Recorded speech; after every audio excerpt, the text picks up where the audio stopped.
கடகராசி சூரிய தசை. இந்த சூரிய தசை இப்போ ஒரு சில பேருக்கு நிறைய ப்ராப்ளத்தை கொடுத்துருக்கலாம். இந்த அஷ்டம சனி முடிஞ்ச பிறகும் எனக்கு ஏன் அந்த ப்ராப்ளம் வருது?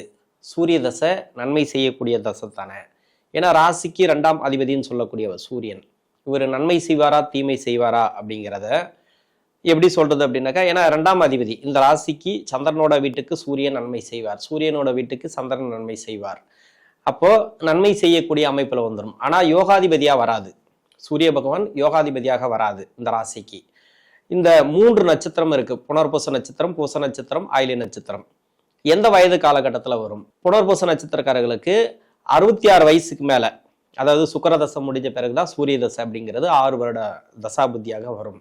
பூச நட்சத்திரக்காரர்களுக்கு உங்களுடைய தசா புத்தி இருப்பை பொறுத்து, உங்களுக்கு தசா புத்தி எவ்வளவு இருக்கு, அந்த தசா புத்தி கூட புதன் தசை 17 வருடம், அதன் பிறகு 7 வருடம் கேது தசை, அதன் பிறகு சுக்கிர தசை 20 வருஷம், அதன் பிறகு 6 வருடம் இந்த சூரிய தசையை நீங்க கணக்குல எடுத்துக்கணும்.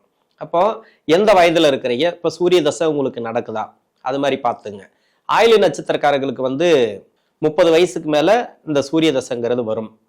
புதன் தசை 17 வருடங்கள்ல 16 வருடங்கள் இருந்துச்சுனாக்கா, 16க்கு அப்புறம் ஒரு 7 வருடங்கள் கேது, 16 + ஒரு 7 அப்படின்னாக்கா 23, 23 டு 20 வருடங்கள் சுக்கிர தசை, அப்ப 43 வயசுக்கு மேலதான் உங்களுக்கு சூரிய தசை அப்படிங்கிறது வரும்.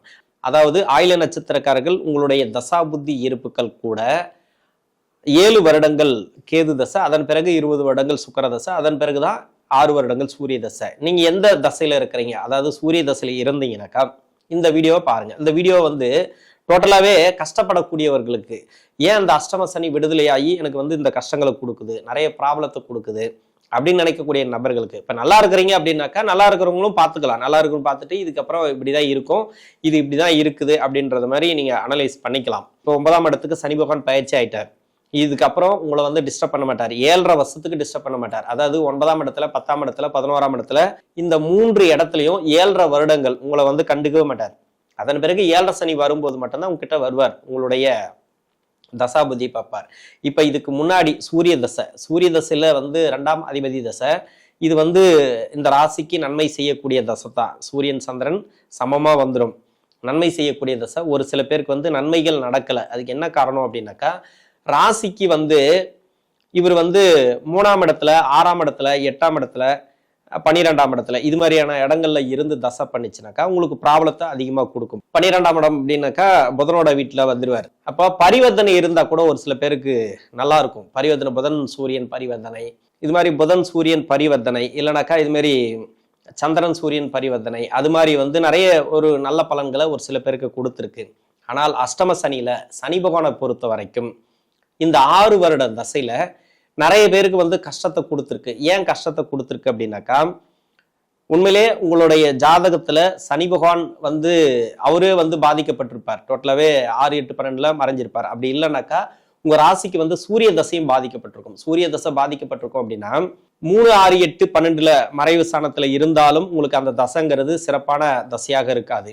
அதே மாதிரி எந்த இடத்துல இருந்தாலும் சரி, அந்த இடத்துல நட்சத்திரம் எந்த நட்சத்திரத்துல இருக்காரோ அந்த நட்சத்திரம் இந்த ராசிக்கும் இந்த லக்னத்துக்கும் யோகாதிபதி நட்சத்திரமா இருக்காது, அவயோகம் செய்யக்கூடிய நட்சத்திரமா இருக்கும், அவயோகம் செய்யக்கூடிய கிரகத்தோட இருக்கும்.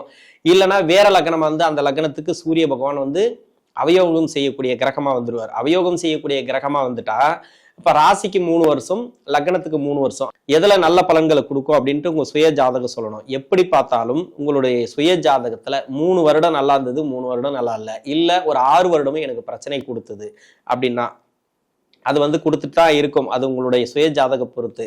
இப்ப அஷ்டம சனி வரும்போது எப்படி கஷ்டத்தை தான் கொடுத்துருக்கும். சூரிய தசையில எப்படி பார்த்தாலும் இந்த இதுக்கு பொருளாதார பிரச்சனைகள் அதிகமா கொடுத்துருக்கும். அதாவது சூரியனோட தசையில பொருளாதார பிரச்சனை, வேலையில ஒரு சில மாற்றங்கள், தொழில்ல ஒரு சில மாற்றங்கள். மாற்றம் மீன்ஸ் என்னன்னாக்கா உங்களுக்கு அந்த ஏற்றத்தாழ்வுகள் எதுவுமே வளர்ச்சி இருக்காது. அஷ்டம சனியில வளர்ச்சி இருக்காது.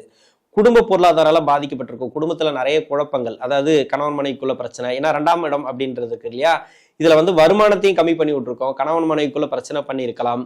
அப்படி இல்லை, ஏன்னா வயசுன்னு ஒண்ணு இருக்கு. இப்ப 60 வயசுக்கு மேல வருதுனாக்கா கணவன் மனைவிக்குள்ள என்ன பிரச்சனை வரும், இல்லைன்னா பொருளாதார பிரச்சனைகள் கொடுத்துரும். வயசு ரீதியா இப்ப கணவன் மனைவிக்குள்ள இப்போ ஒரு 30 வயசுக்கு மேல வருது அப்படின்னாக்கா கணவன் மனைவிக்குள்ள கருத்து வேறுபாடுகள், நிம்மதி இல்லாத சூழ்நிலை, அது மாதிரி இல்ல வேலையில நிறைய பேருக்கு பிரச்சனை. பொதுவாகவே சொல்லணும் அப்படின்னாக்கா இந்த சூரிய தசையில வேலையில தான் நிறைய பேருக்கு பிரச்சனை கொடுத்தது. வேலை ரீதியா நிறைய இப்போ ஒரு ப்ரொமோஷன் எதிர்பார்த்துருப்பீங்க, அந்த ப்ரொமோஷன் கிடைச்சிருக்காது. இடமாற்றங்கள் எதிர்பார்த்துருப்பீங்க, இடமாற்றங்கள் கிடைச்சிருக்காது. அந்த இடமாற்றம் கிடைச்சிருந்தாலும் அது வந்து சரியான ஒரு இது இருக்காது. அங்கே போயிட்டு கூட நிம்மதி இல்லாத எதுக்குடா அந்த வேலைக்கு வந்தோம், அந்த வேலையிலே இருந்திருக்கலாம் அப்படின்ற மாதிரி. ஒரு சில பேர் வந்து வேலையை விட்டுட்டு இன்னொரு வேலைக்கு ட்ரை பண்றது, இது மாதிரியான எண்ணங்கள்லாம் நிறைய கொடுத்தது, நிறைய மனக்குழப்பங்கள் கொடுத்தது. ஒரு சில பேருக்கு வந்து சூரியன் வந்து நீசமா இருந்தாலோ 6, 8, 12 ஆகிய இடங்கள்ல மறைவு ஸ்தானங்கள்ல இருந்து கொஞ்சமான கஷ்டம் கிடையாது. வேலையே இல்லை, அஷ்டம சனி ஃபுல்லாவே வேலை இல்லை. இந்த அஷ்டம சனியில வந்து கடன் பிரச்சனை அதிகம். தொழில் செய்யக்கூடிய நபர்களுக்கு கடன் பிரச்சனை, வேலை செய்யக்கூடிய நபர்களுக்கு வந்து ஏதோ ஒரு ப்ராப்பர்ட்டி வாங்கி போட்டு அந்த கடன் பிரச்சனையில சிக்கிறது. சேர்க்கை அப்படிங்கிறது ஒண்ணு இருக்கு இல்லையா? ஒரு சில பேருக்கு வந்து செவ்வாயோட சேர்ந்திருக்கும், ஒரு சில பேருக்கு வந்து செவ்வாயே பாதிக்கப்பட்டிருக்கும், ராசிக்கு செவ்வாய் பாதிக்கப்பட்டிருக்கும், சனியோட பார்வையில் இருக்கும், இல்லை சனியோட சேர்ந்திருக்கும் உங்களுடைய சுய ஜாதகத்துல. இது மாதிரி இருக்கும்போது ஒரு சிலருக்கு கோர்ட்டு கேஸ் வழக்குகள் வரைக்கும் போயிருக்கும். சொத்து ரீதியான பிரச்சனைகளை இந்த அஷ்டம சனியில கொடுத்துருக்கலாம். இது எல்லாமே இப்போ வந்து அஷ்டம சனி முடிஞ்சு இதுக்கப்புறம் வந்து ரிலீஃப் ஆகணும் இல்லையா? இப்போ அஷ்டம சனி முடிஞ்சுனாக்கா இப்போ கோர்ட்டு கேஸ்ல இருந்து நான் ரிலீஃப் ஆகி வெளியே வரணும். அப்படி இல்லைனாக்கா கடன் பிரச்சனையிலேருந்து வெளியே வரணும். கொடுத்த பணம் வரல, வாங்கின பணத்தை வட்டி மூலமா கொடுக்க முடியல, வருமானம் இல்லை. ஆனா இதெல்லாம் வந்து திரும்பி வரணும் இல்லையா? அஷ்டம சனி முடிஞ்சுனாக்கா எல்லாமே திரும்பி இப்போ கிடைக்கணும், எல்லாமே ரிலீஃப் தானே. அப்புறம் ஏன் கிடைக்கல அப்படின்னா, இப்போ தசா நடத்தக்கூடிய கிரகம் முன்னாடி 3 வருஷம் உங்களுக்கு நல்லா இருந்திருக்கும், பின்னாடி அஷ்டம சனியில மாட்டிருப்பீங்க, அது பிரச்சனை வந்திருக்கும். அந்த பிரச்சனையிலேருந்து இப்போ வந்து அந்த தசா புத்தி முடியாம இருக்கும். அந்த சூரிய தசை முடிஞ்சு சந்திர தசை ஆரம்பிச்சாதான் உங்களுக்கு லைஃப்னு சொல்லிக்கலாம். பின்னாடி வரக்கூடிய 3 வருடத்துல இருந்தீங்க, கஷ்டப்பட்டுன்னு இருக்கிறீங்க, அஷ்டம சனி முடிஞ்ச பிறகும் எனக்கு வந்து ப்ராப்ளம் இருக்கு, தொடருது அப்படின்னா கொஞ்ச நாள் வெயிட் பண்ணுங்க. சந்திர தசை தான் உங்களுக்கு நல்லா இருக்கும், சூரிய தசைங்கிறது கை கொடுக்காது இப்போதைக்கு. இதுல தொழில், வேலை வாய்ப்பு எல்லாத்தையும் நீங்க கொஞ்சம் பார்த்துக்கணும். இல்ல முன்னாடி 3 வருஷத்துல இருக்கிற, ஃபர்ஸ்ட் ஆரம்பிச்சு 3 வருஷத்துக்குள்ளே இருக்கிறேன் அப்படின்னா 3 வருஷத்துக்குள்ளே இந்த அஷ்டம சனி முடிஞ்ச இன்னும் உங்களுக்கு பெருசா ஒரு மாற்றமும் தெரியல அப்படின்னாக்கா, இப்ப சூரிய தசையில சனி புத்தி அந்த சென்டர் பகுதி இருக்குல்ல, அந்த சனி புத்தியில ஒரு மாற்றம் வரும். அந்த சனி புத்தியில மாற்றம் தெரியும், கண்டிப்பா தெரியும். இல்ல அப்படின்ற பட்சத்துல அந்த சனி புத்தியும் இப்ப அஷ்டம சனி விடுதலையான பிறகு சனி புத்தியும் உங்களுக்கு மாற்றம் கொடுக்கல அப்படின்னா இந்த சனி புத்தி முடியணும். சனி புத்தி முடிஞ்சு அதன் பிறகு புதன் புத்தி ஆரம்பிக்கும் போதுதான், புதன் புத்தியும் வந்து பாத்தீங்கன்னாக்கா உங்க ராசிக்கு நன்மை செய்யாத புத்தி. கிட்டத்தட்ட பார்த்தீங்கன்னாக்கா உங்க ராசிக்கு நன்மை செய்யாது புதன் புத்தி. கேது வந்து இருக்கிற இடத்த பொறுத்து, அதன் பிறகு கேதுக்கு அப்புறம் சுக்கிரன், அதுவும் நன்மை செய்யாது. பின்னாடி வரக்கூடியதுல கொஞ்சம் பார்த்துக்கணும்.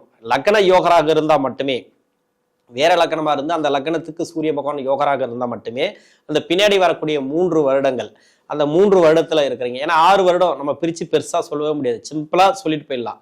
இது 6 வருட தசை மட்டும்தான் அந்த சூரிய தசைங்கிறது. பெருசா பிரிச்சு சொல்ல முடியாது, சிம்பிளா ஒரு சின்னதா சொல்லிட்டு போயிடலாம். 3 வருஷம் முன்னாடி 3 வருஷம் பின்னாடி அப்படின்ட்டு. ஒரு சில பேருக்கு கஷ்டத்தை கொடுக்குது, ஏன்னா லக்னம் வேறவா இருக்கும், ராசி ஒன்னா இருக்கும். அது மாதிரி ராசியும் லக்னமா இருக்கிறவங்களுக்கு ஒரே ஒரு பதிவு தான். டோட்டலாவே வந்து இப்ப நல்லா இருக்குன்னா அந்த 6 வருஷம் நல்லா இருக்கும், ஒரே பலன் தான். 6 வருஷமும் ஒரே பலன் தான். முதல்ல 3 வருஷம் ஒரு பலன், பின்னாடி 3 வருஷம் பலன், அது மாதிரி எல்லாம் மாத்தி எல்லாம் கொடுக்காது. லக்னமும் ராசியும் ஒன்னா இருந்தா ஒரே பலன்கள் தான் டோட்டலாவே.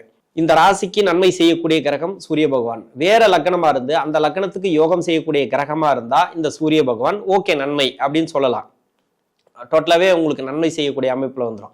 ஆனா வேற லக்னத்துக்கு அவயோகராக வந்தால் அந்த அவயோகம் செய்யக்கூடிய கிரகம் அது உங்க சுய ஜாதகத்தை பொறுத்து தான் பலன்களை கொடுக்கும். சுய ஜாதகத்தை பொறுத்துனாக்கா பின்னாடி 3 வருஷமா முன்னாடி 3 வருஷமா, அது மாதிரி. இப்ப முன்னாடி 3 வருஷத்துல நல்லா இருக்கிறீங்க, பரவாயில்ல, நல்லா இருந்த அஷ்டம சனியில கூட பரவாயில்லங்க. அந்த அஷ்டம சனி முடிஞ்ச பிறகுதான் வேலை போச்சு. அப்ப அந்த பின்னாடி 3 வருஷம் லக்னத்துக்கு அவயோகம் செய்யக்கூடிய இடத்துல இருக்கு. அந்த புத்தி நடத்தக்கூடிய கிரகங்கள் மறைவு ஸ்தானத்துல இருந்தால் இது மாதிரியான ப்ராப்ளத்தை கொடுக்கும். ஏன்னா அஷ்டம சனியில நிறைய பேர் பார்த்தீங்கன்னாக்கா சூரிய தசையில நல்லா இருந்திருக்காங்க. சூரியன் சனி பகை கிரகம், ஆனா அந்த டைம்லயே வந்து நல்ல ஒரு பிக்கப்ல இருப்பாங்க. இப்ப வேலை வாய்ப்பு எல்லாமே சூப்பரா இருந்திருக்கும் அவங்களுக்கு. ஆனால் இருந்தாலும் ஒரு சின்ன ஸ்ட்ரகிளாவது கொடுத்துட்டே வந்திருக்கும். வேலையில ஒரு ஸ்ட்ரகிள், அங்க வேலை செய்யக்கூடிய இடத்துல மறைமுக எதிர்ப்பு, இது மாதிரி சின்ன சின்ன ஸ்ட்ரகிள், ஏதோ ஒண்ணு எப்படா வேலை விட்டு தூக்குவாங்க அப்படின்னு இவங்களுக்கு தெரியாது. ஆனா மற்ற பாத்தீங்கன்னாக்கா ஏதாவது ஒண்ணு பிளான் பண்ணிட்டே வருவாங்க. இவங்க எப்படியாவது வேலை விட்டு தூக்கணும், இல்ல தொழில கொஞ்சம் கேர் தள்ளி விடணும், வருமானத்தை வர விடாம பண்ணணும் அப்படின்ற மாதிரி மறைமுக எதிர்ப்புகள் நிறைய இருந்திருக்கும். அதாவது இதுக்கு முன்னாடி இப்ப அஷ்டம சனி அது வந்து காப்பாத்திட்டே வந்திருக்கும். உங்களுக்கு சனியும் யோகத்துல இருப்பாரு ஜாதகத்துல, சனி யோகத்துல இருந்தா அது மாதிரி காப்பாத்தி விட்டுனே வந்திருக்கும். அஷ்டம சனியில ஒன்றும் பெருசா பண்ணாது. அதே மாதிரி இந்த ராசிக்கு ஓரளவுக்கு யோகத்தை செய்யக்கூடிய கிரகம் சூரியன். அப்ப அந்த தசையும் உங்களுக்கு சிறப்பா இருக்கும். இருக்கிற இடமும் வந்து சுபகிரக நட்சத்திரம் ஏறி இருந்தானாக்கா உங்களுடைய சுய ஜாதகத்துல அப்ப அந்த அஷ்டம சனிங்கிறது பெருசா உங்களுக்கு பெரிய பாதிப்புகளை கொடுத்துருக்காது. வேலை வாய்ப்பு, தொழில் எல்லாமே நல்லா இருக்கும். இந்த லக்னம் வேறவா இருக்கு இல்லையா, அந்த லக்னத்துக்கு அவயோகம் செய்யக்கூடிய கிரகமா வந்துச்சுனாக்கா இந்த சூரிய பகவான் இப்ப அஷ்டம சனி விடுதலையான பிறகுதான் வேலையே போயிருக்கும். என்ன இது அஷ்டம சனியில நான் நல்லா இருந்தேன், நல்ல ஒரு வேலை வாய்ப்பு எல்லாமே இருந்துச்சு, டக்குன்னு இப்ப வேலை போச்சு அப்படின்னா உண்மையிலேயே சொல்றேன் நான் வேலை கிடைக்கும், வேலையில ப்ராப்ளம் வராது. எப்ப அஷ்டம சனியில வேலையில நல்லா இருந்தீங்களோ, தொழில நல்லா இருந்தீங்களோ, அந்த தொழில் கொஞ்சம் ஏற்ற இறக்கத்தை இப்ப சந்திக்கலாம். இப்போ புத்தி நடத்தக்கூடிய கிரகம் சூரிய பகவானுக்கு மறைவு ஸ்தானத்துல இருக்கலாம், இல்ல சனி பகவானுக்கு மறைவு ஸ்தானத்துல இருக்கலாம். இது மாதிரி இருக்கும்போது ஒரு சின்னதா ஒரு ஜர்க்கு, அவ்வளவுதான், ஒரு விழுந்து எந்திரிச்ச மாதிரி. ஆனா உடனே நீங்க விழுந்து அப்படியே படுத்துட மாட்டீங்க, கஷ்டப்பட மாட்டீங்க. உடனே ஒரு வேலை கிடைக்கும், அந்த வேலையில வந்து பக்காவா பிக்கப் ஆவீங்க, தொழில அமையும். அது மாதிரி இருந்தாலும் பின்னாடி வரக்கூடிய அந்த 3 வருடத்துல கொஞ்சம் கவனமா தொழில் பண்ணணும். அந்த தொழில் ரீதியா கொஞ்சம் பிரச்சனைகளை கொடுக்கலாம், வாய்ப்பு இருக்கு. அது உங்க சுய ஜாதகம் சொல்லணும். மற்றபடி மறையாமல் இருந்தால், தசா நடத்தக்கூடிய கிரகத்துக்கு இந்த சூரிய பகவானுக்கு புத்தி நடத்தக்கூடிய கிரகங்கள் மறையாமல் இருந்தால் நல்லாவே இருக்கும், உங்களுக்கு சிறப்பாக இருக்கும். அப்படி இல்லைன்ற பட்சத்துல, இல்ல கஷ்டத்தை கொடுக்குது, இந்த அஷ்டம சனி முடிஞ்ச பிறகும் எனக்கு ப்ராப்ளம் நிறைய இருக்கு, எனக்கு சொல்ல முடியாத கஷ்டங்கள் இருக்கு, இன்னமும் அந்த ரிலீஃப் ஆகி வரல அந்த சூரிய தசையில அப்படின்னா, சூரிய தசை முடிகிற வரைக்கும் கொஞ்சம் வெயிட் பண்ணி தான் ஆகணும். சந்திர தசை நல்லா இருக்கும், அது உங்களுடைய சுய ஜாதகத்தை பொறுத்து. இது வந்து டோட்டலாவே வந்து இப்படிதான் தசா புத்தி பலன்கள் இப்படிதான் இருக்கும். ஒரு தசையில வேலை செய்யல அப்படின்னாக்கா முற்பாதி பிற்பாதி, அதாவது முன்பகுதியும் பின்பகுதியும். முன்பகுதி வேலை செய்யலைன்னா பின்பகுதி கன்ஃபார்மா வேலை செய்யும், பின்பகுதியும் வேலை செய்யல அப்படின்னாக்கா அந்த பகுதி ஃபுல்லாவே, அந்த தசை ஃபுல்லாவே நீங்க வெயிட் பண்ணி தான் ஆகணும். அப்போ நீங்க வெயிட் பண்ணி கொஞ்ச நாள் பொறுத்து தான் அந்த தொழில் வேலை வாய்ப்பு எல்லாமே, எல்லாத்துக்குமே ஒரு கால நேரம் வரணும் இல்லையா. அதனால் கொஞ்சம் வெயிட் பண்ணுங்க, எல்லாமே உங்களுக்கு வந்து நல்லதா நடக்கும். இந்த கடகராசியில் இருக்கக்கூடிய சூரிய தசை நடக்கக்கூடிய நபர்களுக்கு. நன்றி.